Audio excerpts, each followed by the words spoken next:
All right, man. Welcome everybody for our call with Katrina Gustin. This is normally our sales call, but it's at 11 a.m. But we moved it to 8 p.m. to accommodate Katrina's schedule because she's slamming it on the phone. So, you know, so it was really good. She told me that, she wanted to do it later, which was good. She's thinking right about that. Okay, she says 3 minutes. Okay, good. So I had a real nice talk with her earlier this afternoon and just really got a feel for how she's been navigating her way through this. And I think what's interesting is how, for those of you that have already been with us and used to doing the in-home sales thing, really what she's discovered is you can't be different than, I mean, she's figured out that she just takes her process and does it over the phone. And I think that's what we found out with Will Perry's. When I had him on our line, on our webinar, that he just translates everything he does in the home to over the phone. So it's very relieving to me that all that stuff in the home still works over the phone. It's just, you're just doing it differently. You got to do it with your voice. So anyway, let's see if she's on. But and we're talking about fear, what's holding people back. And, she said for herself, she felt like, oh my gosh, things are going to be so different. Things are going to be, her whole world has shifted. The world shifted, and now she's got to try something new. So she just wasn't really ready for that. But she just kind of plowed through and jumped in. I think everyone kind of, like of our top producers, everyone kind of has their, way to handle the shift in how we do what we do. I mean, they're comfortable hitting it, doing 25 appointments a week and turning in 10 grand a week, 11,000, 12,000. Some people are doing 18,000. I mean, they're doing a lot on the in-home side. And then all of a sudden the world shifts. Now what do I do?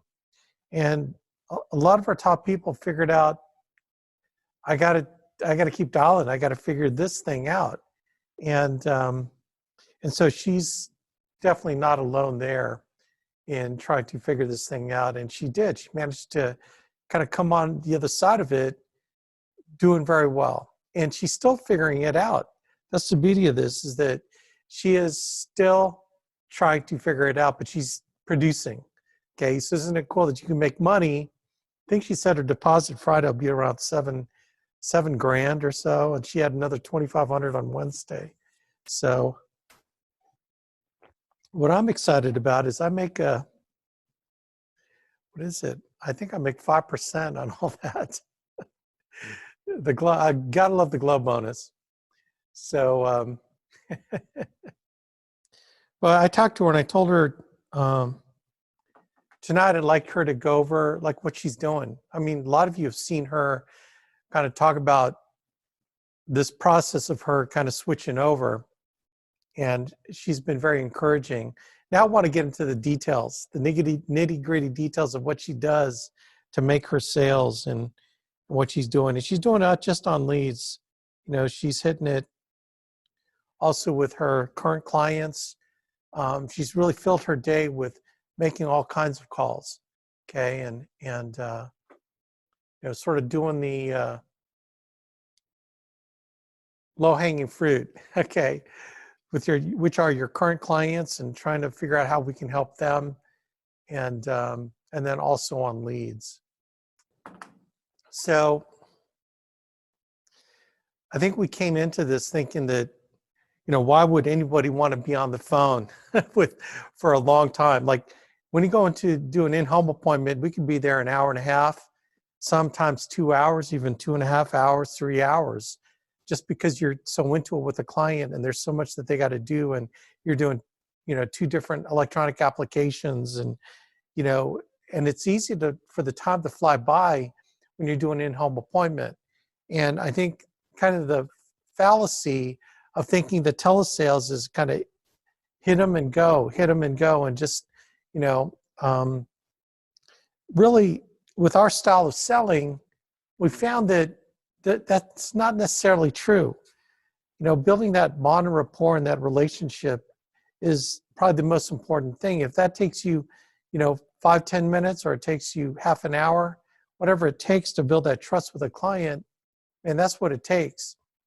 And so what I've been, as I've talked to different people over and over, telesales people I've been recruiting, and people in the alliance that have made the transition, what I've been finding is, you know, there's kind of a group of agents that kind of created a process of doing it, you know, pretty efficiently on the phone. And then we have another group of agents that have kind of made the leap with doing what they're doing in the home, but translating it to the phone. And they've really massaged the relationship and really created a more meaningful relationship with the clients. And at the end of the day, when you look at the two different ways of doing it, I think placement of persistency is going to be the thing that is going to tell whether or not one way is better than the other, I guess.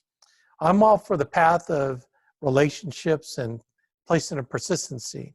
You know, I'm not too keen on the hit them quick. Okay, now, when you are on the phone with people, you do have to kind of figure out what's happening here and what's going to happen. But like I said, I'm on the side of placement of persistency. So I think relationships, everything. So it looks like Katrina is on. So I just got to figure out which one.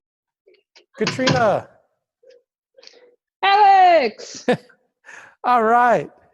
If you guys haven't had an opportunity to meet Katrina, she's so wonderful, and she tells it like it is. That's one thing about Katrina is she does not pull punches, and she's wonderful. I mean, don't get me wrong, but I love her because she's very honest, and she just really, you know, and she's been just a tremendous producer, but a tremendous friend, and she's killing it, you know.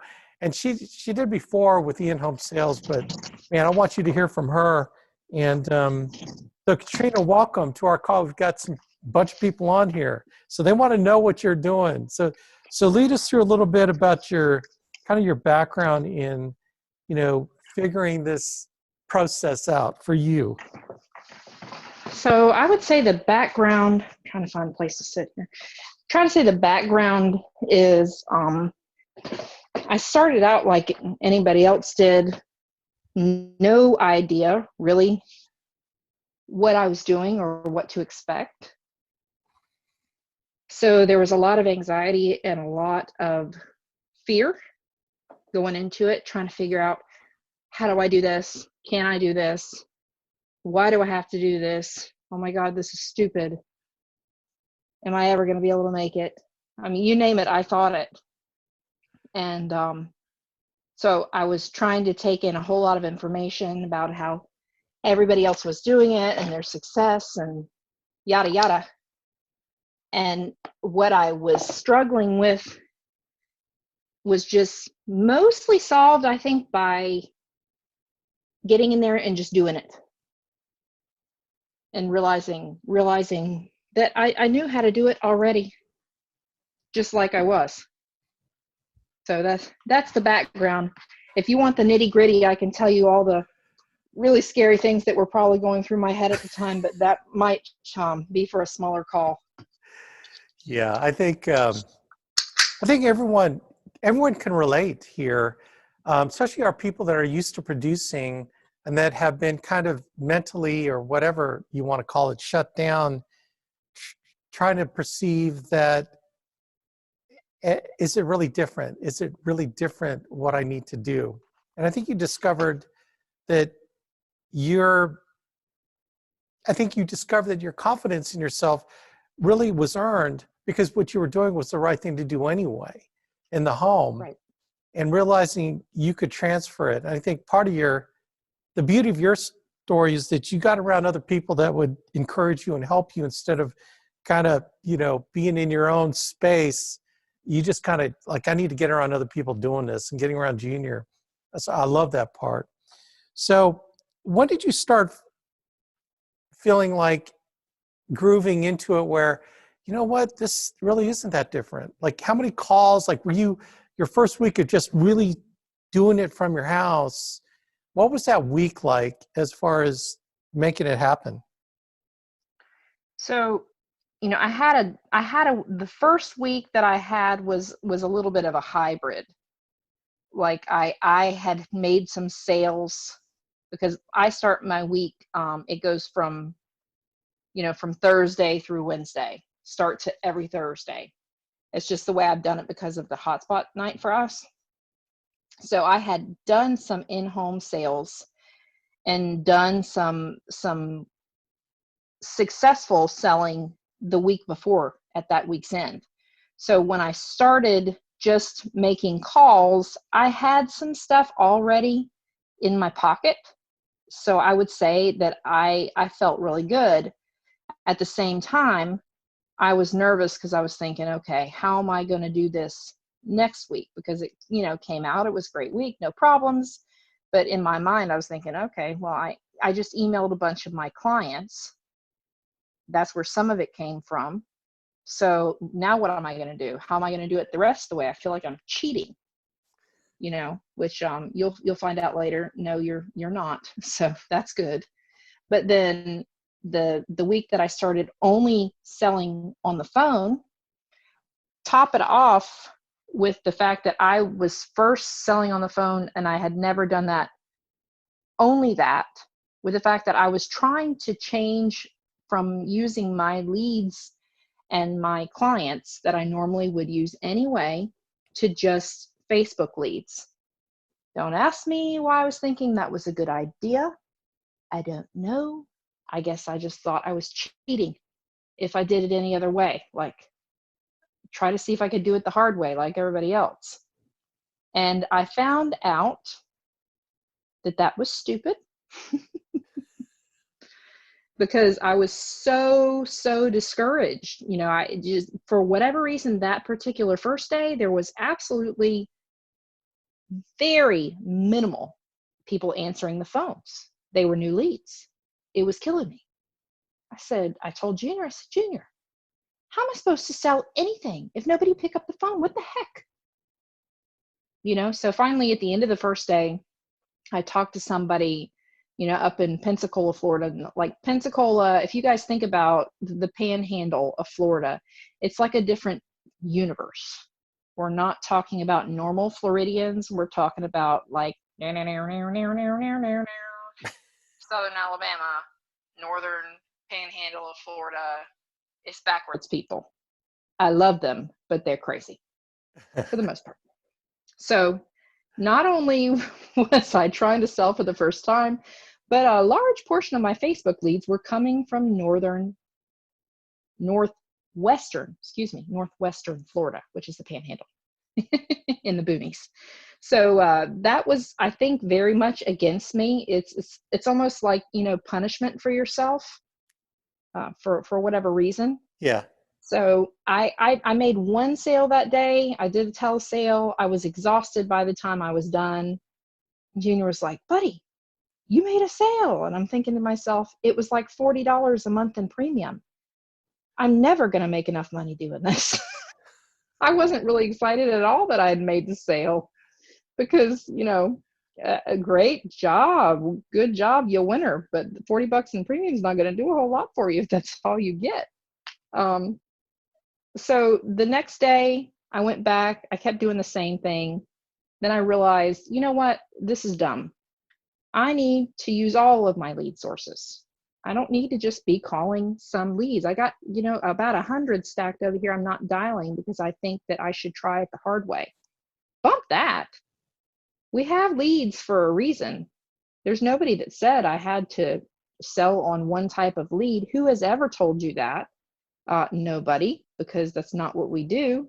They all work some of the time, right? Not some, all of the time. That's It's right. just never been that way. That's right. So it's funny how we forget the fundamentals when we get scared. Yeah. So I just started using all of my leads. I didn't stop with the Facebook because I had a bunch of them. And I had used them before we even started with the phone. I had used them and been in home with them. So I knew they weren't bad leads. I just was trying to figure out why the heck they weren't answering me. Long story short, once I started using everything in my toolbox, I got a lot more confident, and mentally, I feel like that was the kick that I needed, because it's all in your head as far as I'm concerned. And if you have confidence, then you're fine. If you have confidence that you're going to be fine, you'll be fine, period. That's just the way it is. So tell me, so when you started using all the different types of leads, and I think we were talking before that you were, also incorporating your current clients and just really diversifying your day with all the different types of people. Because I know that's one thing that we've heard about Facebook leads is you got to call them right away, but then it's just getting them to pick up the phone like any other lead. Like we were talking earlier, you just kind of like started going, okay, who else can I call, right? And get into that mode, right? And being on the phone. Yeah. I mean, really from there, it was like, I feel like all I'm doing is sitting there hustling. I'm thinking about what is the easiest for me to sell. And you all will probably laugh, but here's the bottom line. The more confidence you have on your side, the better you'll do.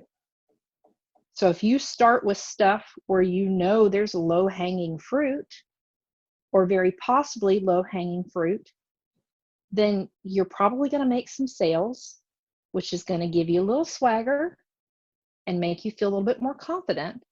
And then when you do call the leads, and then the Facebook leads and some of the other stuff and people that you're not as familiar with, you in your mind, you're thinking, I got this. These people are in the bag. And magically, they answer, and you start selling them. It's a genius. It's called your brain, guys. It's very, very, very powerful. Way more so than any of us actually believe. We've been told this. The books that Andy suggests, a lot of them have things in there about your brain and thinking positively and thinking you can do it and blah, blah, blah. Most of us think, yeah, right, whatever. That's just stupid. But this year, have found more and more and more reason to believe it. Not just with this telesales thing. I mean, if you look at the history of my years and what I have done, money wise and business wise, issue paid wise, I don't think there are very many months that you would see me issuing more than $30,000 in premium. Have you ever looked at that, Alex? I used to track you when you made your run. Like, give the new people a little bit of perspective on how long you've been with us, and that first year and a half, you just kind of did a little bit, and then you made that decision. You know what? I could do this 2020. I think what we call a SEAL team. Yeah, and you just sort of really progressed, and it was just wonderful to see. So give people a kind of a short bio on that. Well, so long story short, when Andy just really gave me something to focus on when he did the SEAL team. I wasn't really thinking about what I was doing when I started. I started just a little over 4 years ago. I didn't really have any kind of goals or motivation. I didn't know what I needed to do. I didn't have a goal for amount of money I wanted to make. I just was trying to see if I could do it. Then I started seeing some success, but it was very relaxed. I don't know if I might have run like 12 appointments a week on a good week, on a big week. That's a little bit funny because it wasn't a whole lot of work. It's like, okay, come on, lazy bones. And so then Andy started talking about run 20, a minimum of 20 appointments a week. He was calling it SEAL team, 20 appointments a week, contract 2 new agents, and you're on SEAL team for that month. 20 appointments a week to issue pay 20 grand a month minimum, in annualized premium. And I didn't want to rise to the bait, because that's what it is for me, is bait. It's good bait. But I couldn't ignore it, because I'm very motivated by people challenging me, which can be a bad thing too if you're not careful. But so I was like, okay, well, I can do that. So I did. And then I thought, you know what? All these people are running their mouths. They're saying, I'm going to do this, I'm going to do this, and I'm going to do this. I'm not going to say a darn thing. I'm going to shut my mouth, but watch it. I'm going to do it for the whole year, period. And so I did. But it was like laser focus, come hell or high water. That's what I'm doing, which was a little bit stressful on me, not because anybody was suggesting that I do it. It was because I had made the decision, and I was doing everything in my power to do that. So that was my second full year into the business. So I mean, I've made a lot of money since the beginning. And you know, I grossed $112,000 my first year, but I didn't really have as many goals as I needed to. Just doing well, I was just kind of like, okay, complacence, whatever. And as I started being given some challenges, I actually realized what was possible. And that's what I was talking about earlier when I said I've never done this $30,000, $35,000, $40,000 monthly without a fluke, until I realized I could. That's the bottom line. Yeah, okay, all those months I did 20, 20, 20, 20, 20 plus, right? That was great. It's not bad. And 20 is still a great number. It's excellent. That is not a problematic number. But I didn't think in my mind that a high number above 25, above 30 was really doable on a regular basis. So I did that in November. And then I was like, oh my gosh, it's like 37, 38,000. I said, wait a minute. Really? I can do that? And hence it began. 30 plus, just under 30 in January. I was so mad. 35, 33. I'm pretty sure it'll be 50 this month or more. And I'm pretty sure it's an addiction, to be honest. But a lot of it has, come down to the belief. And that's what I cannot stress enough. I am not special. I happen to like people. I don't think that makes me special. I just think it's me. So I enjoy talking to them, and I feel like what I'm doing is helping people. So I feel good about what I'm doing. I can push it more, because I feel like I'm doing something good for them. So I don't think there's anything special specifically about me other than my big mouth and the fact that I like people. So I don't want anybody, like, I love to feel special, Alex, don't get me wrong. I love it. But at the same time, I don't want anybody else to feel like they're not, or that they can't do it, because that's just wrong. Right. Of course you can. Of course you can.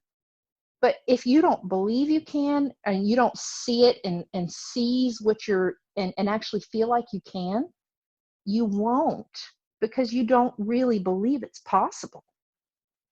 As soon as you start to believe something is possible, watch out. Your brain will do the rest of the work. The way God made us is very masterful. Who knew that just by seeing something happen? That's why Andy likes to show everybody his cars and things like that. Look, look, look. Why? Because you can have it. You can do it. And so by seeing something, by getting a little taste of it, that's why I said start with the low-hanging fruit.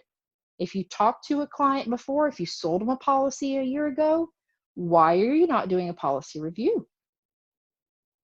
It's easy now. We have a CRM, right? And as of tomorrow, it's going to completely blow your mind, because it's going to organize all these people that you've sold, if you have current clients, into something usable and callable and dialable. It's genius. But that's easy money, right? Because people have already bought insurance. You don't have to teach them that insurance is important. They already know. So you start there, or you start with your leads from your GMR. If you got a couple of A0s, that'd be good. A couple of people that you know that there's easy buy-in. Start there.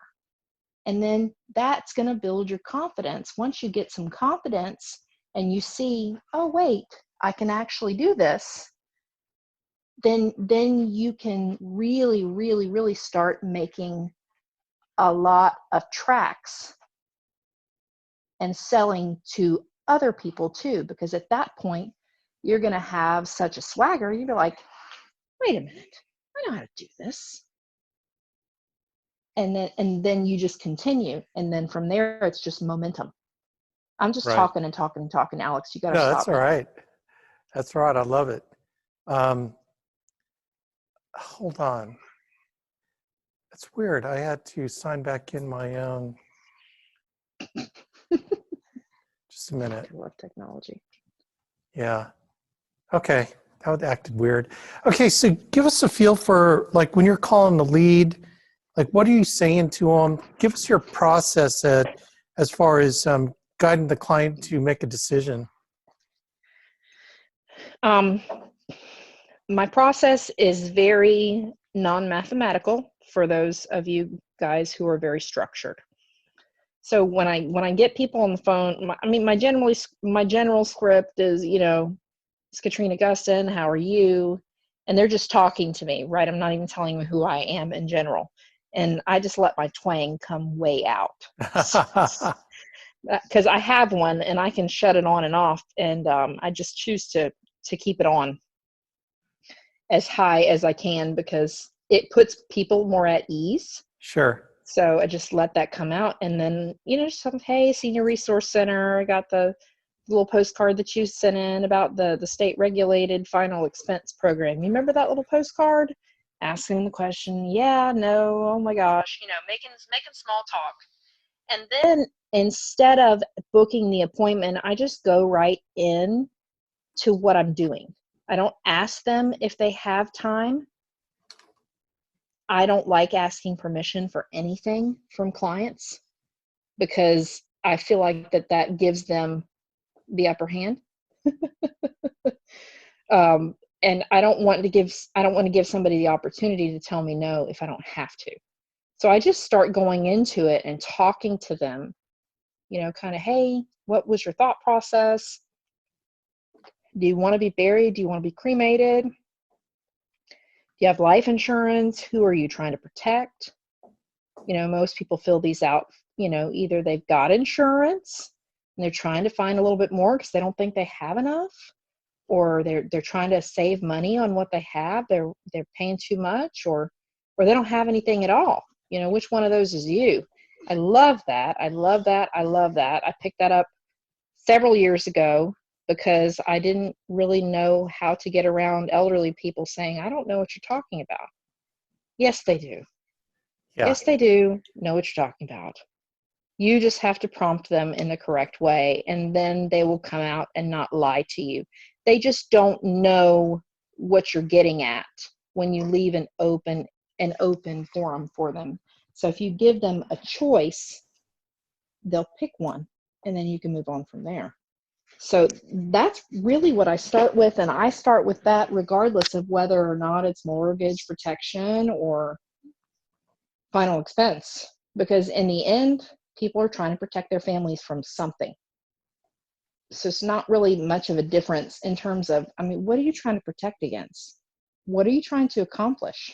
What happens if you die? What happens with your family financially? And it just goes back to finding the need and filling the need. It's just the same thing over and over and over again. And it's recognizing, like, think about your situation. You know, if you're the breadwinner, what would things look like in your house if something happened to you? Does your income stay there? Does it go away? What bills do you have? It's the same thought process for everybody, but if you can kind of get into that with them at the same time as you're just asking them and joking around with them and asking like you're, acting like you're a real person, just really having a conversation with them. I just find that I don't have as much of a quote unquote process as much as the process is to get them as comfortable as possible with me and let them know and prove to them that I'm there looking for a need for them and trying to fill it.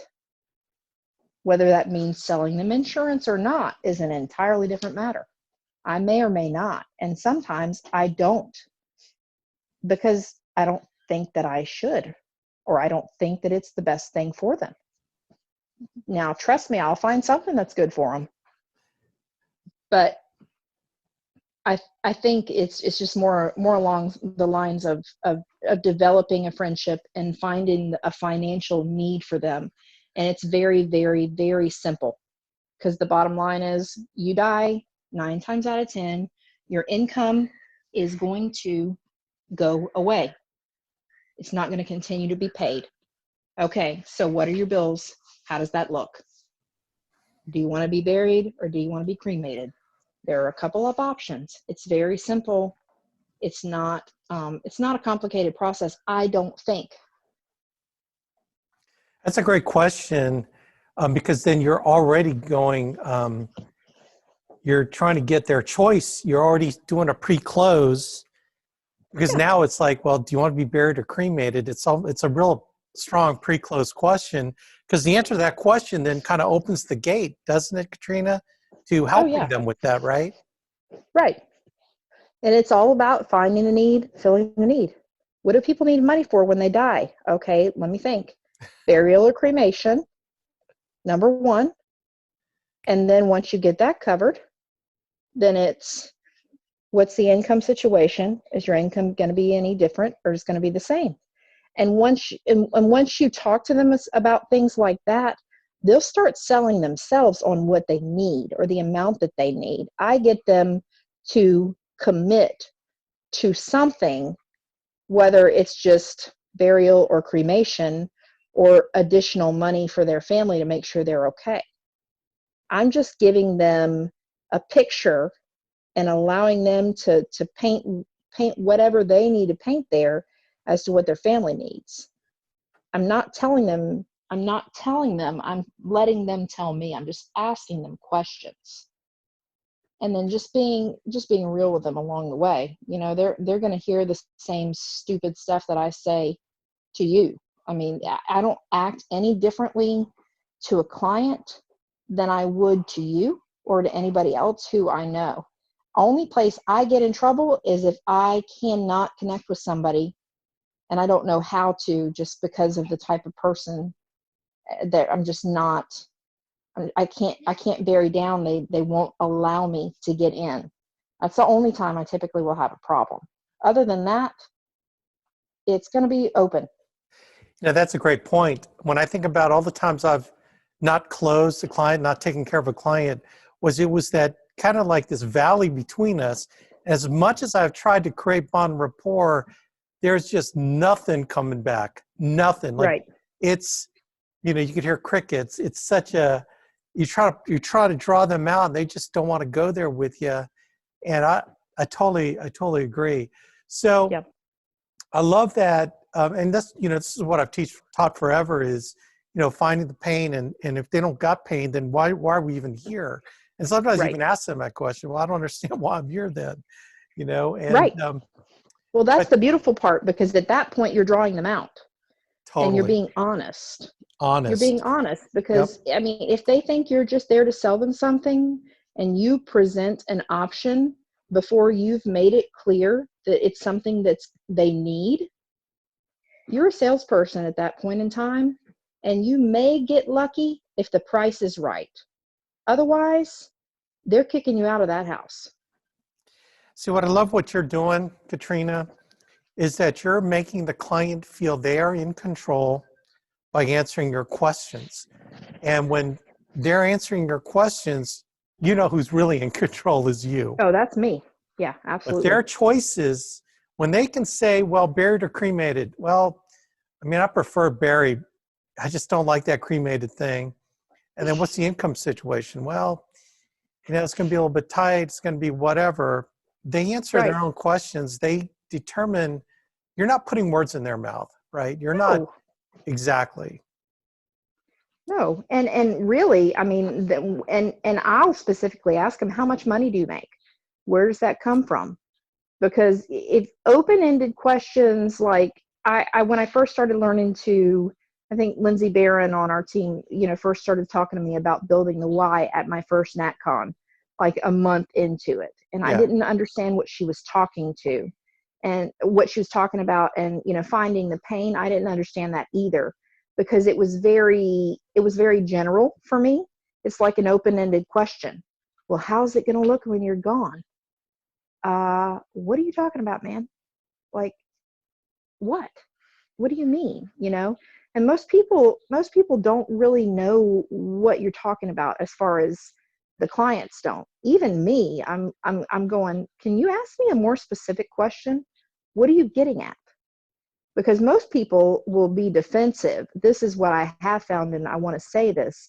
If you just ask them a general question like that without being specific, they'll go, oh, we'll be fine. We'll be fine.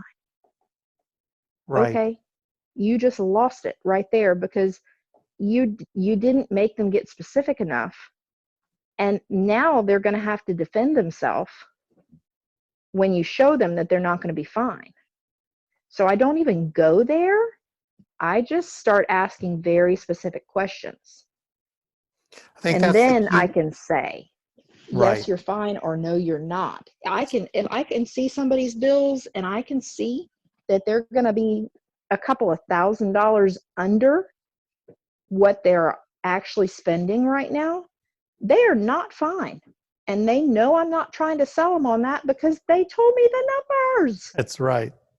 But they feel like they have to show a good front. If you don't ask them specifically, they're going to default to make themselves feel good and look good to you, even if it's a lie. They want to believe the lie. You can't allow them to tell you the lie, which is why you ask the specific questions. And on the other hand, though, if they tell you and the numbers look good, let's say they make $6,000 or $7,000, their bills are only 3 or 2.5, and they lose a couple of thousand if one of them dies. Technically, they're good. What are you going to do about that? Right. Exactly. It is. It's Suck leading it the up, client. Buttercup. It's leading down what we call the pain funnel. Is that just by asking very specific questions that they can elaborate on, instead of, like you said, open-ended, general. You know, it's walking them down the road. So tell me what happens when you feel like, okay, you got somebody who has a need. When do you, or how do you transition to, okay, this is what's going to happen next? I Most of the time, if I use a transitioning phrase, I'll tell them, okay, so this is what I'm going to do. I've got several options. What we're going to do is pick the option that that that fits your budget the best. They're all going to help you. Some of them are going to help you a little bit more than others, but the main thing is that you're able to afford it, because if you can't afford it, it doesn't matter how exciting it looks. You're not going to be able to keep it. So what I'm going to do is find you those options. You're going to pick one. We're going to do an application over the phone. If you want to see me on video because you want to make sure I'm a real person, I'm happy to do it on video. It's totally up to you. And then they just either say yay or nay. And for the most part, people are saying, oh, no, I don't need to see you. It's all good. I know you're good. And I'm not having to do a video, which I would say, don't get too stressed out about trying to do a video. If you want, and if it doesn't bother you, that's fine. But I think it's a little bit more complexity added on to a phone appointment Right. that 99% of the time is really not necessary. So just be comfortable and less distracted. You know, just do it on the phone if they'll allow it. Don't even be concerned about doing stuff via video. And then Yeah, I'm I just think transitioning in. I'm asking the questions. Period. You know, we're getting started. so. Then it comes down to health questions. Then you decide what products can be the best product, right? That's it. What are your key, generally, what are your key questions so that you can kind of zero in on the underwriting? Ever had cancer? Ever had a heart attack or stroke? Breathing problems? Irregular heartbeat, because that's a very big deal for some carriers. For others, it's not. Because of all the weird heart medicines and stuff that are out there that can treat 50 different things at one time. That's why I asked those specific questions. And are you crazy? Have you ever been committed? You know, I make light of that. But that, I mean, for the most part, can you breathe? You know, has anybody ever told you you're going to have a hard time with that at some point in time here soon? Yeah. I mean, I think that's pretty much the highlights, because I prefer to ask that rather than just the medications, because I've done it both ways. Sometimes if I ask medications, you forget that they might have taken some in the past for something. Right. And if you run into that in the middle of an application, it's a little bit harder to come back from. So if you ask the ever questions yourself, you can rule out the ones that you know won't work, because 8 years ago he had cancer. You know, we're not writing certain term types of policies or chassis on something like that. Yeah. Absolutely. And then you don't have to, you know, show them the prize and yank it back, because that's, you know, that's hard to come back from. Right. So as you're calculating rates, do you start with just one general rate that you can then build off of, or do you do three options? Or you said three options. So you pre-calculate the three options, and then how do you present it to them? I said, I asked them to get a piece of paper. I said, okay, I want you to write this down. I got 3 choices. Tell me the one that's closest. Tell me one that's closest to what you're going to be able to handle. And then if I need to make some adjustments, I can make some adjustments. I don't want them to think, first of all, I'm trying to weasel out as good an option as I can. I don't want them thinking that that's the only 3 options, but at the same time, I'm not giving them any other options. So, okay, which one do you think is going to work on your budget best? Because I've already determined that they're all going to help them. Right. That's not a question. It's just which one can you pay for? That's the bottom line. You're going to get one of them. Now, so are your choices kind of very low end, mid end, and like, do you spread it out so that there Nope. is like a real choice? Nope. So you, Not as much as you might think. okay, so you So bunch them. I already know, for the most part, by the time I get to that point, what kind of budget range the people are Yeah. in. Because I've asked so many questions, if they have an insurance policy, I've already reviewed it at this point. So I know what they're already paying, which is a dead giveaway. And I know what they're spending. I know what kind of money they make, because I've asked them how much money they make. I know how many incomes they have in the house. So I'm not gonna show a guy a $10 accidental if he's paying $300 a month on his life insurance. Right. So most of the time, I'm just, you know, I'm looking at the person individually. Well, I just want to be cremated. I'm only on Social Security. I only have so much money. I'm pretty tight. I mean, if you listen, then you know.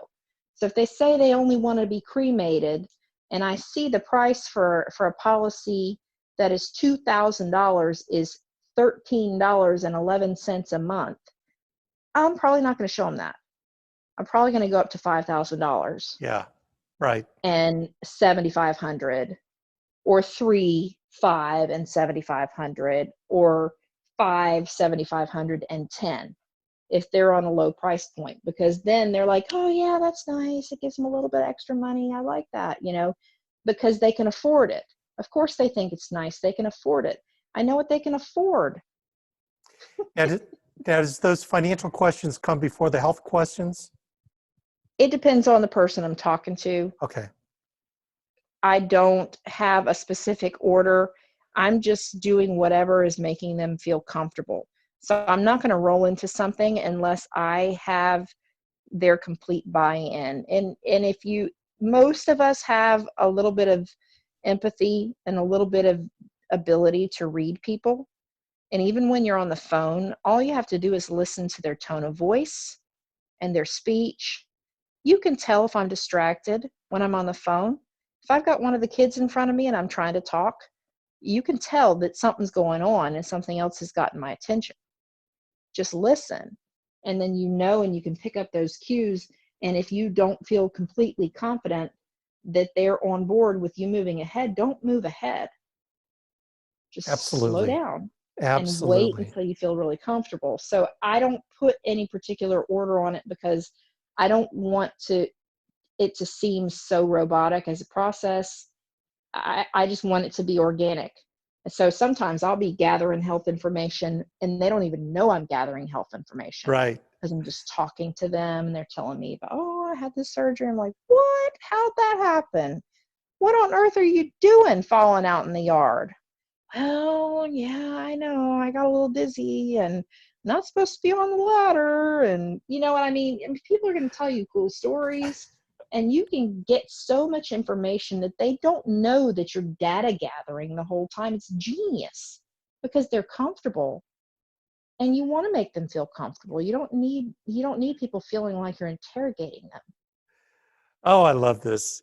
Here's why I love this, Katrina, is because when I'm putting websites together, when I'm putting training together, you got people that are sequential people that need to do this, this, this, and this. And then you got people that don't like a sequence. They like to kind of pick from the cafeteria what they need right now. And here's what's great about you.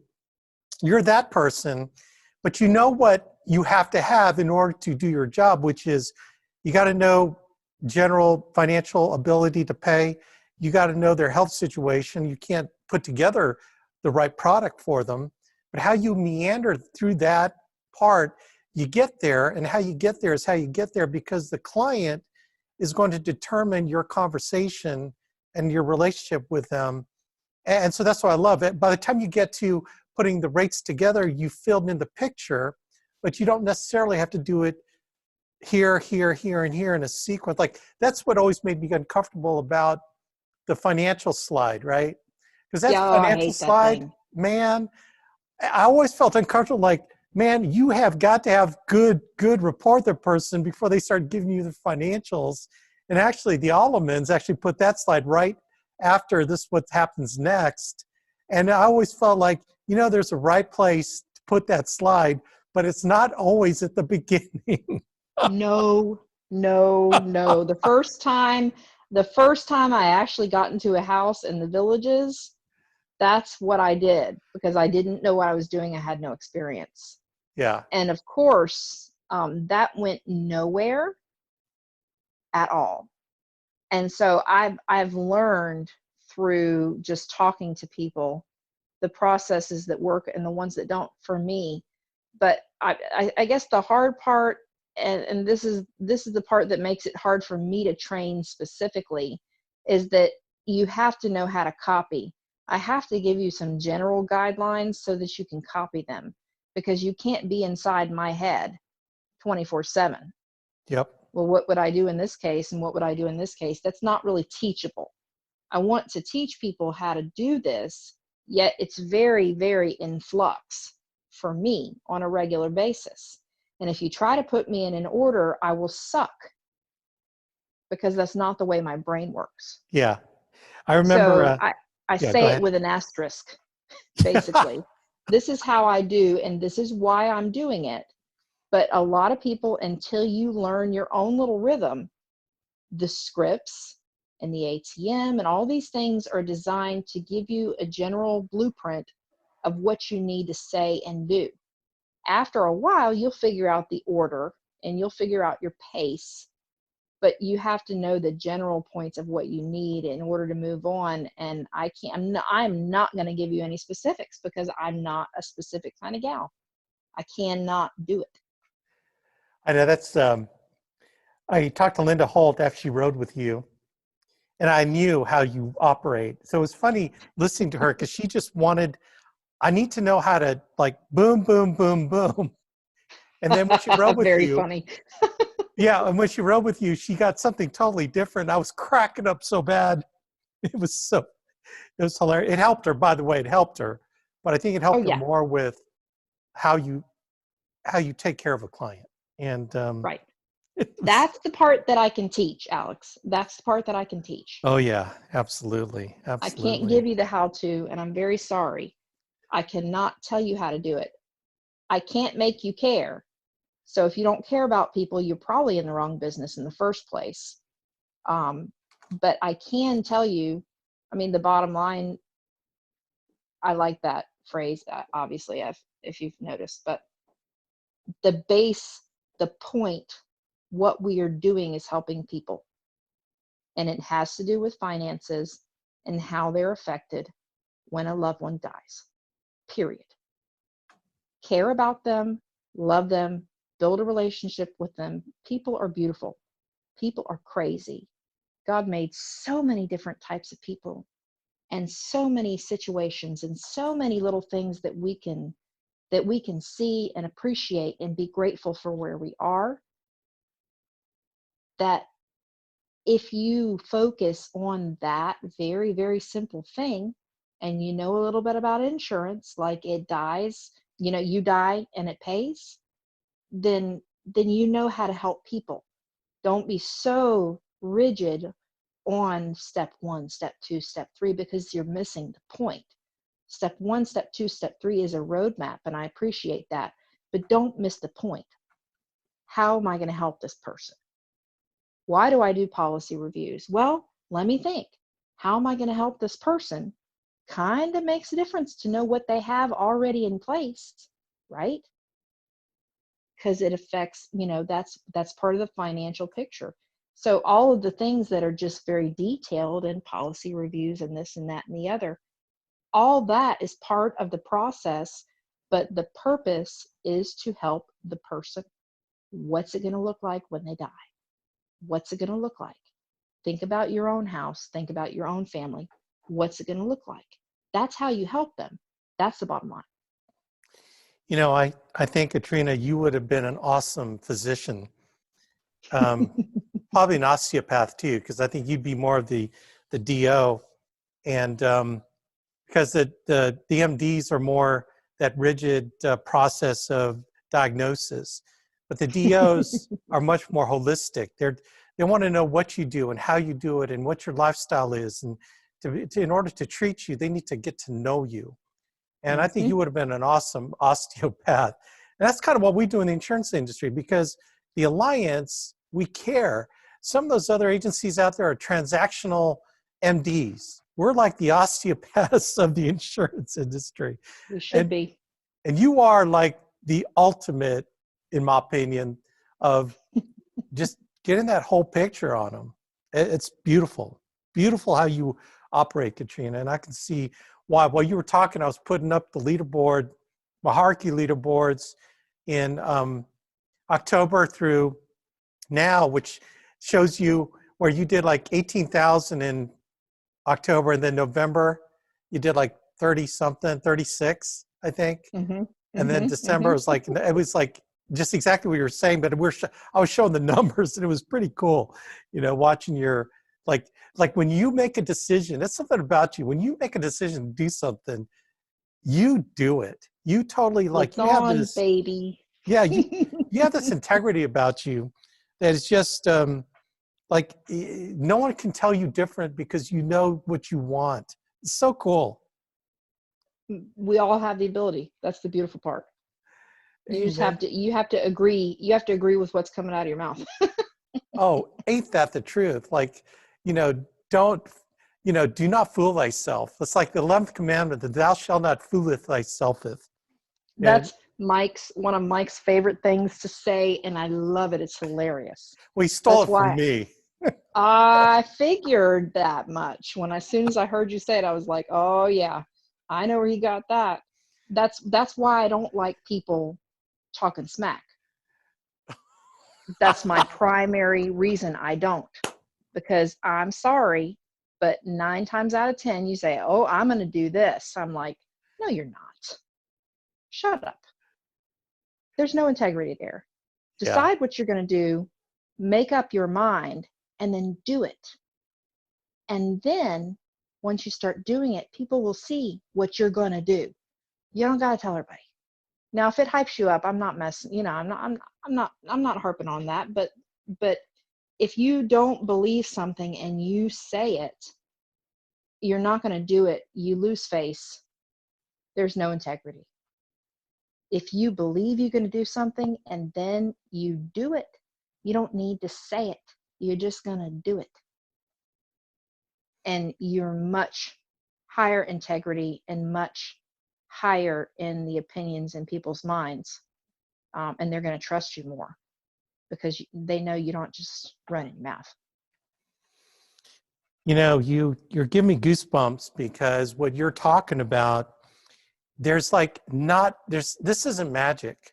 It comes from the genuineness of your heart of wanting to love people and take care of people. And all the stuff will come out of that. And that's why clients will trust you to help them, because that already starts with the most fundamental part, which is you and in your heart. And Katrina, she's a godly woman. She got a great family, great example to her kids, and she's got a voice that could blow you away. One day we'll be able to display that again. We'll try to convince Andy, right, Katrina? Yeah, you got to convince Andy of that. He doesn't like too much play and no work. I know, but that was fun when it lasted, wasn't it? It was a lot of fun. We have a lot of fun together when we get together.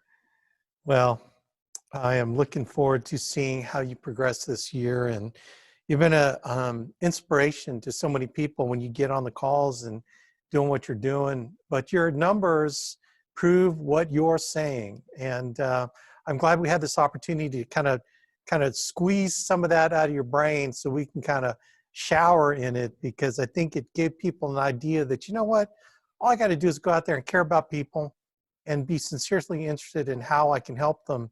And man, everything just falls into place, right? So, well, you're awesome. I'm going to let you get back to your family. And thank you so much for your time with us. And thank you for rescheduling this to where it's non-prime time, because I think that was one of the smartest things.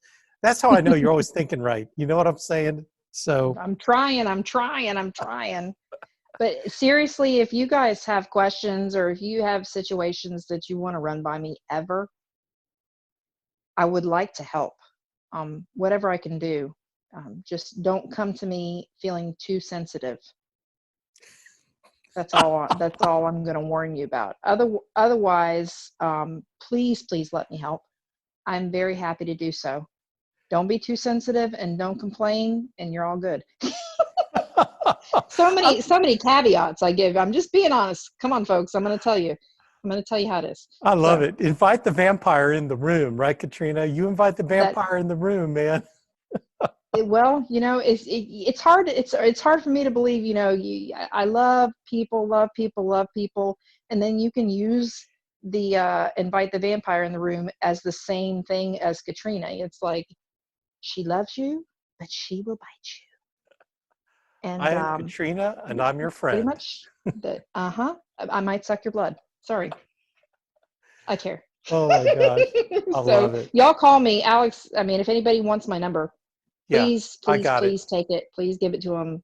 I'm happy to help. Yeah, sounds good. All right, Katrina, God bless you. You rock. I'm so proud that you're on our team. I'm so glad you're on our team. And me too. And I thank God for the glow bonus. That's all I got to say. Glow bonus. You're so awesome. Okay, gang, you heard it from Katrina Gustin. She's on our team. We're proud of her. And thanks everybody for plugging in. Thank you, Katrina. You rock. And man, let's keep doing this thing. God bless everybody. Thank you, Katrina. Thanks, Alex.